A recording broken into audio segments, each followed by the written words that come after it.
Something significant is happening at the U.S. Forest Service. Their headquarters are moving, they're restructuring and closing some offices while opening others. The press release is pretty rosy, calling it common sense forest management and saying that these changes will simplify the chain of command, strengthen local partnerships, and give field leaders greater ability to respond to conditions on the ground. Other opinions are not quite so positive. Environmentalist Jim Pattis says that this is the largest forced purge of a federal land management agency in American history, and he calls it a coordinated demolition of federal land stewardship in America. So which is it? Will this improve the Forest Service or will it destroy it? And what impact will that have on our public lands? And what will it do for lumber prices and recreation for the health of our forests? To really answer those questions, we need to understand what's happening and why. First, the Forest Service is moving their headquarters from Washington, D.C. to Salt Lake City, Utah. As part of that, the Forest Service is also closing all of its regional offices, 9 in total, and will shift to a more state-based model with 15 state directors distributed throughout the country to oversee Forest Service operations within one or more state. It's kind of a misnomer to call them state directors because many of them cover more than one state, but that is the official name. The Forest Service also currently operates more than 50 research and development facilities in 31 states. They plan to close all of them and consolidate all Forest Service research to one location in Fort Collins, Colorado.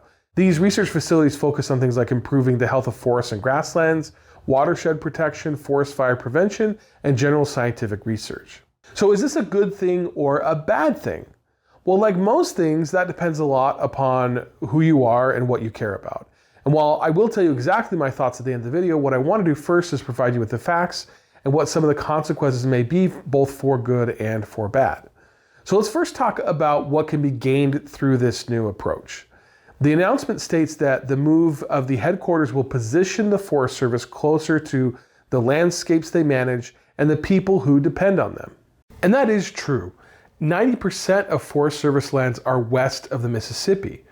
And it really doesn't make a lot of sense for the Forest Service administrative employees to be so far from the lands that they're supposed to be managing. I also think that's true about a lot of government agencies. There's probably some agencies that should move out of Washington, D.C. and be somewhere else in the country closer to, what they're actually responsible for.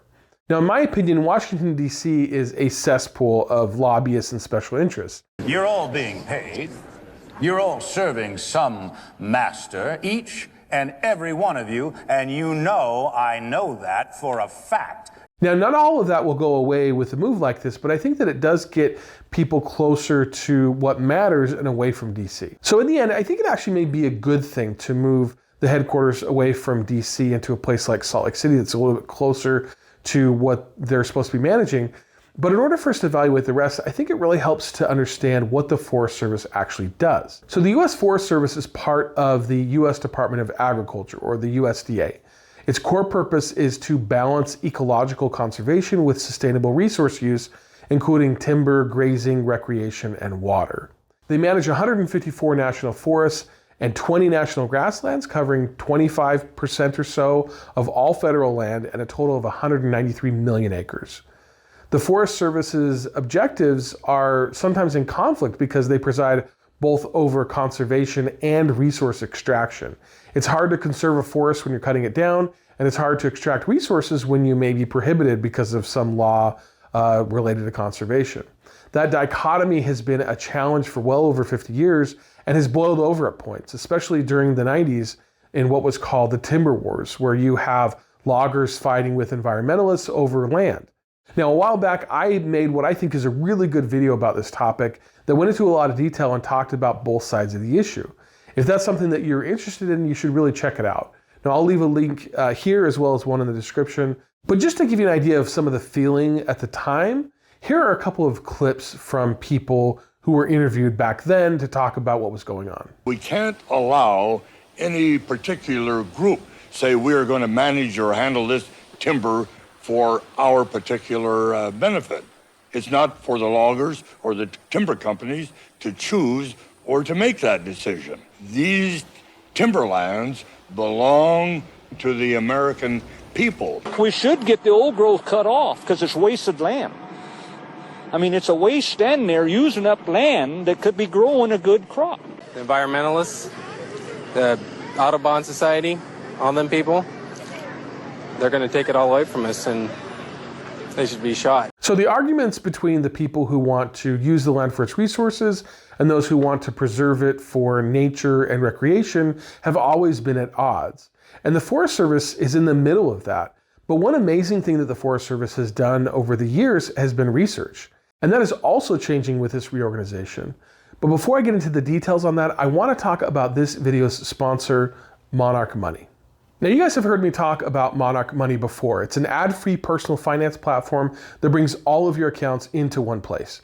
I really like it because it helps me juggle multiple bank accounts and credit card accounts. And that's a really valuable time saver that helps me stay on top of my finances. With Monarch, everything shows up on one clear dashboard. Added to that, it also has dashboards for tracking your spending and helping you budget, and can even show you what's going on with your investments. One of the coolest views has got to be their cash flow, which can show you exactly where all of your money is going. And maybe the best thing is that Monarch is private and ad-free. That means they don't sell your data. You're a customer, not the product. Monarch is a great way to manage your personal finances and reach your financial goals. And right now they're offering a free trial and 50% off your first year.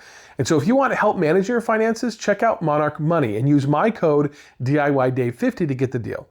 And thanks again to Monarch Money for sponsoring this video. Let's get back to it. All right, so as I mentioned, part of their plan for the Forest Service is to close down their 50+ research locations and consolidate them into one place in Colorado.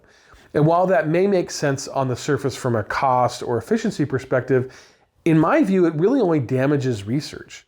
The kind of research that the Forest Service does is very location specific. It's hard to study the impacts of logging on a particular watershed if you're nowhere near that watershed. It's difficult to study forest fires in Oregon when the research is taking place in Colorado. And I think that a clue to all of this is the way that they frame the conversation. As I mentioned before, they're calling this a common sense approach. And no one can argue with common sense, right? Except that science changes what common sense is every day. It was once common sense that smoking was healthy. We know today how harmful it is. It was once common sense that antibiotics could cure everything and should be given out freely. But we know today that antibiotic resistance is a huge problem and we need to be very careful in how we use antibiotics. Now, those are only a few examples, but the point I'm trying to make here is that the common sense argument is something that people often say when they don't value education, when they don't value science, when they don't value knowledge. And that's in part because sometimes scientific inquiry leads us down unpleasant paths. As an example, leaded gasoline was once the norm. Every car that was built ran on leaded gas. But in the 1960s, we started finding lead on everything from our soil to our blood. And once we realized that it was getting into the environment and damaging the environment and damaging people, we had to change. We had to change entire industries. Refineries had to reformulate gasoline. Gas stations had to add new pumps. Engines had to be redesigned to run on a different kind of fuel. That wasn't pleasant for those corporations and businesses, but we're all now better for it. And we stifle research at our own peril. And that brings me to one of my biggest concerns, and that is forest fires. One of the major areas of research that the Forest Service does is how to prevent, detect, and fight forest fires. And research stations that focus on understanding wildfire behavior are being shuttered as part of this reorg. That, in combination with a lot of the Doge firings that took place last year, are going to have a negative impact to the Forest Service's ability to contain and fight forest fires. Also, this is not the year to be doing this. Take a look at this map of Western precipitation totals. The numbers are the percentage of normal, and most places are far below normal, especially in California, Washington, and Oregon. And if things stay dry like they are now, we're going to have a very precarious wildfire situation come summer. Without proper support from the Forest Service, we're not going to be able to fight any potential fires in the way that we need to, especially if this is a rough year. Now, I could go on, but I just want to give you my overall thoughts on all of these changes. First of all, these moves will not have any kind of significant impact on the price of lumber. If anything, it could lead to lower lumber prices because there's a plan to log much more of the forest, and that could increase lumber supply. Also, I don't think that moving the headquarters is such a bad idea either. Putting a government agency closer to the people and the resources that they serve will generally always have positive impacts. But the problem here is that all of this is really a power move. The Trump administration is trying to lessen the power of environmentalists and the people that oppose them. And they're trying to put all the power in the hands of people who will profit off of federal land, and many who actually want to get rid of federal lands entirely. Now, to illustrate what I mean, you just have to take a look at Utah Senator Mike Lee. During the passage of the Big Beautiful Bill, he tried to sneak in a provision that would sell or transfer to the states millions of acres of federal public lands in Idaho, Colorado, Utah, and California. Now, a few people thought that it was a good idea, and so it was ultimately taken out. But what does that tell you? It tells you that they want to get rid of federal land. Now, in one sense, I understand it. I grew up in the West, and if you look at a map of federal lands, you can clearly see that there's a huge amount of federal lands in the West, especially compared to the East. That means that these states have less sovereignty than their counterparts over their own land, and they're at the mercy of the federal government when it comes to how their land is used. On the flip side, I currently live in Texas where there's very little federal land. Everything is owned. I can't just go out and go for a hike or go hunting or go target shooting. You can't go mountain biking or ATV riding or camping like you can in the West. Everything here is owned, and that makes outdoor recreation really difficult. And that's what some of these people want to see in these Western states. They want to get rid of public lands and sell it to the highest bidder. But let me ask you, who benefits from that? It's not you and me. It's the wealthy people who plan to buy up that land for pennies on the dollar and then exploit it for even more money without regard to environmental impact or its impact to recreation. Now, to be clear, I'm not some raging environmentalist. I understand the need for resource extraction, and I believe that in most cases, especially with a renewable resource like timber, there are proper ways to go about it that can balance both the environment and the needs for the resources. But here's the bottom line. I don't trust this administration. If anything, they've proven time and time again that they're willing to sell us out to line their own pockets. There has never been so much corruption on such a monumental scale, and I'm afraid that this is just one more example of it. I'm afraid that we're going to lose our public lands for good, and that the sale will only serve to further enrich people who are already rich, and all this will happen at our expense without our benefit.